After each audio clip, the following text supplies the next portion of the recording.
nag-overheat po ito at tinanggal na po namin ang cylinder head dahil naubusan po ng tubig pag tumatakbo po ng mabilis. At ito nga, natanggal na namin yung cylinder head. Dito po sa cylinder head gasket may nakikita po tayo na nasira dito sa cylinder head gasket. Ito pong kulay itim na to. Dito po sumisingaw yung hangin na papunta na po sa linya ng tubig. Kaya po pag mabilis na po ang takbo nito, nauubusan po ng tubig ang kanyang radiator. Ngayon po dito naman sa cylinder head, dito po natin makikita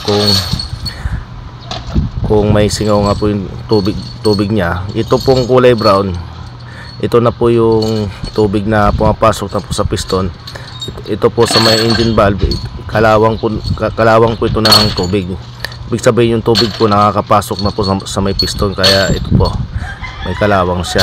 Ang gagawin po natin ito, dadalhin po natin sa machine shop. Ipapa-crack test po natin to, baka may crack po itong cylinder head, at ipapa-replace na rin natin to sa machine shop. So ngayon, dahil hinihintay pa ho natin yung cylinder head, itong engine block nito ang gagawin muna natin, i-replace muna po natin to. Mano-mano natin pag-replace kasi po baka bingkong din ito. Dahil dito mga boss, sa block may singaw po dito. Replace na natin para makasigurado po tayo na walang bingkong po itong paglalapatan ng cylinder head. Ang gagawin po natin dito mga boss, gagawa po tayo ng pangliha. So ito po siya.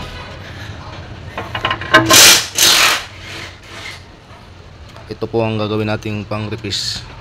Dahil nga po mahaba itong engine block nito, kaya ang ginawa po namin pang-replace mahaba din. So, kailangan lang po pagre-replace, kailangan po dandahanin lang kasi ang engine block po bakal. Kaya medyo matagal po ito bago natin ma-replace.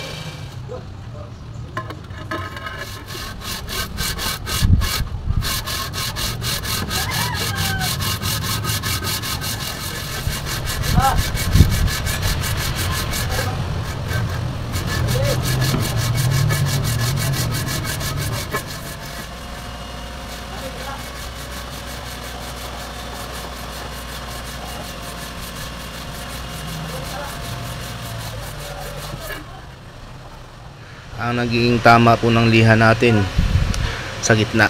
So ito po. Tapos sa pangalawa naman dito. At saka dito. So pati doon sa dulo. Kaya ito mga boss, hindi siya pantay. Tabingi po ito. Kasi ang tama po ng liha hindi pantay. Kasi ang tama po dito lang siya. Dito hindi pa, sa dulo, bawat dulo hindi pa tinamaan ng liha.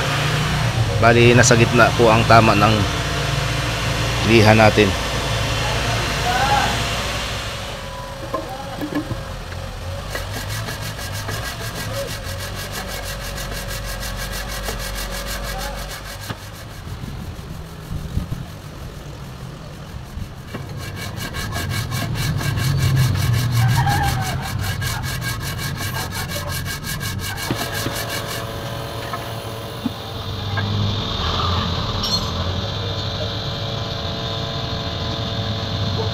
Hindi pa tinamaan ng liha ito pong dulo.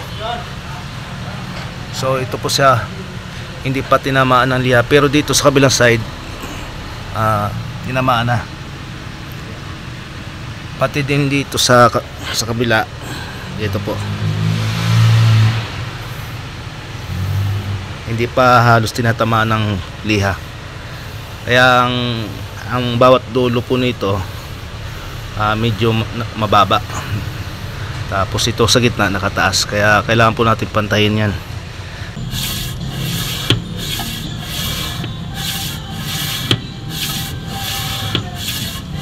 Pantay na? Pantay na ba? Galisin mo.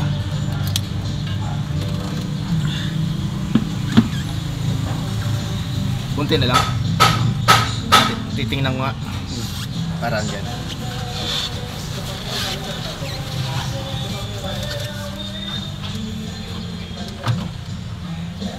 Ay, pantay na pala eh.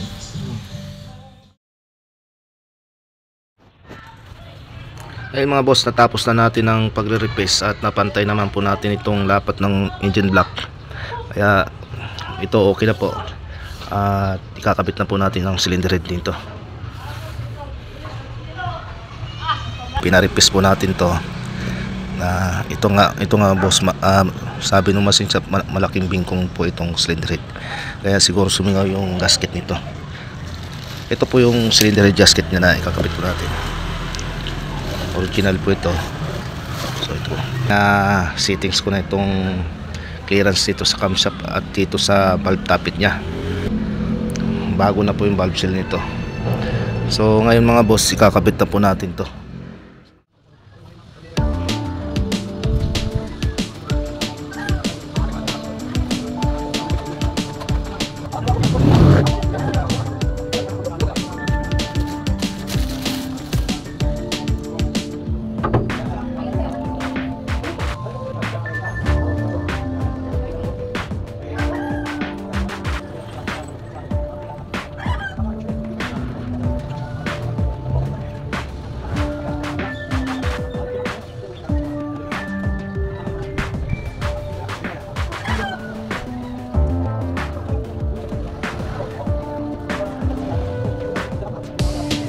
Papalitan ng mabgogan mo.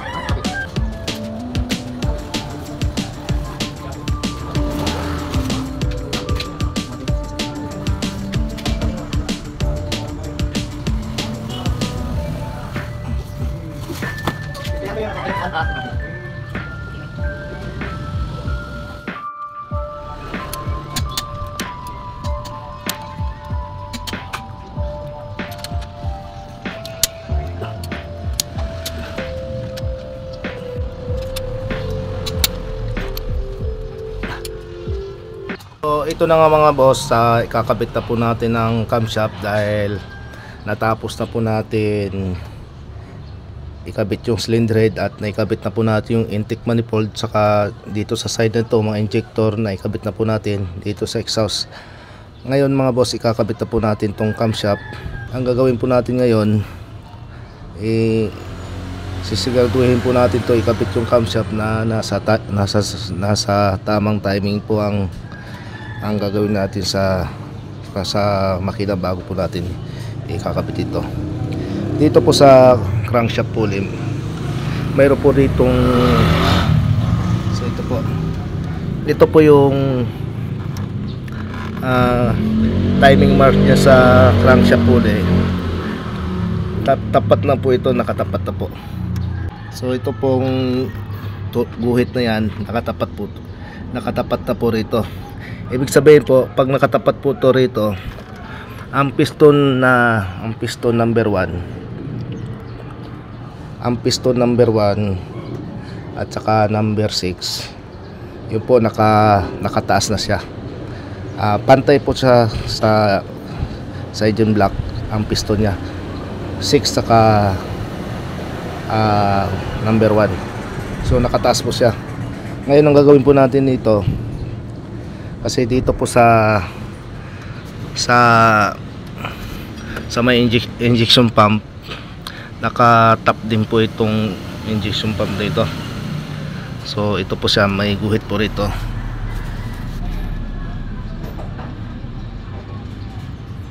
May guhit po siya dyan at nakatapat po siya rito sa guhit na yan. Naka-tap dead center po itong pulley at saka itong sa injection pump. Ngayon ang gagawin po natin, ita-timing po natin to para po pag ikabit yung camshaft, para maiwasan po na tumukod yung camshaft sa barbula,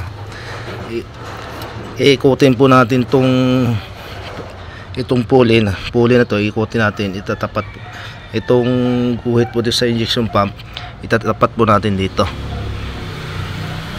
bago po natin ikabit ang camshaft.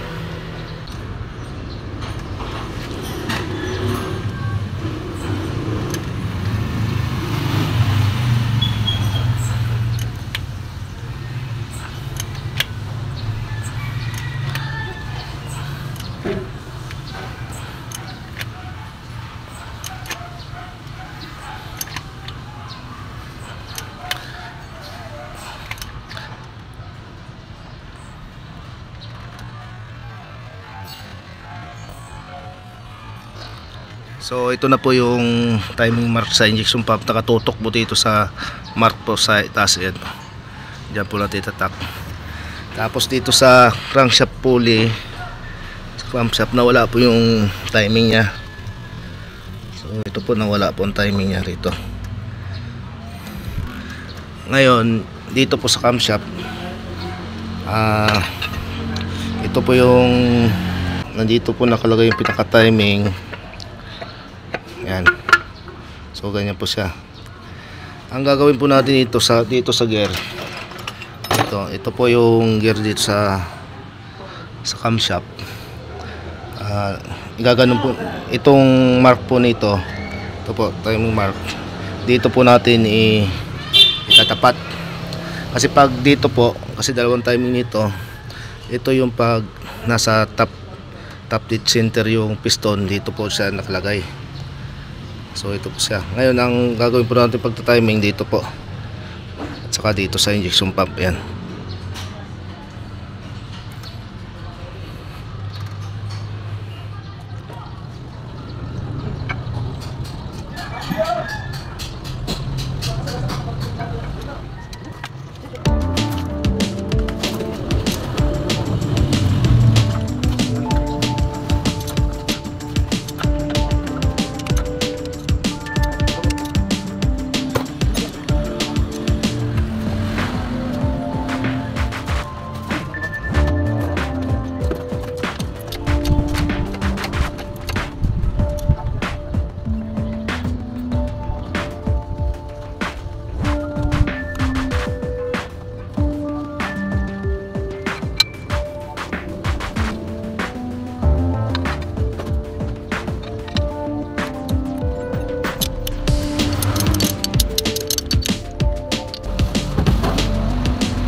Yung timing dito to?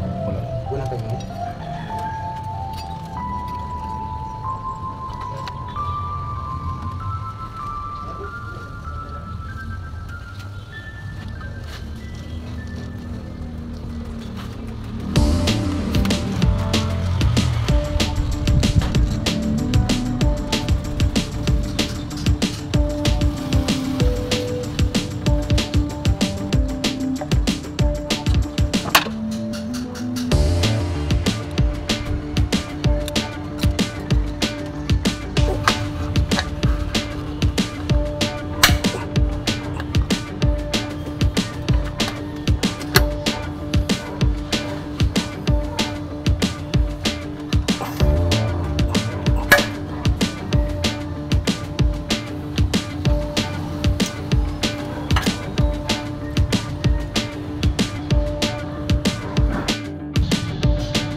Ito itapat mo rito.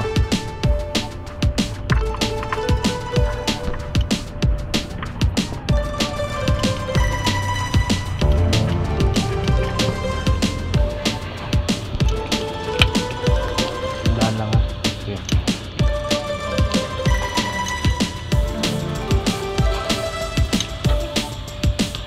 Apot tama na.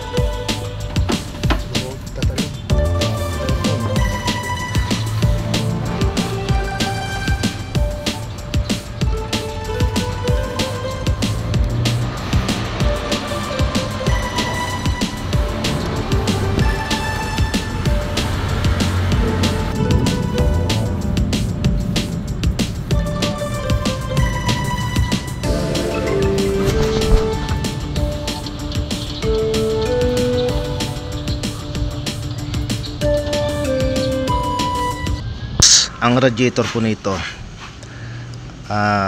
barado. Sinubukan po namin pina-overhaul, kaso hindi na po siya obra dahil dito po sa gitna marami pong bara, hindi na po kaya sundutin ng sa gumagawa po ng radiator. Ngayon ang ginawa po namin dito, papalitan po namin ng buong radiator na. So ito po siya.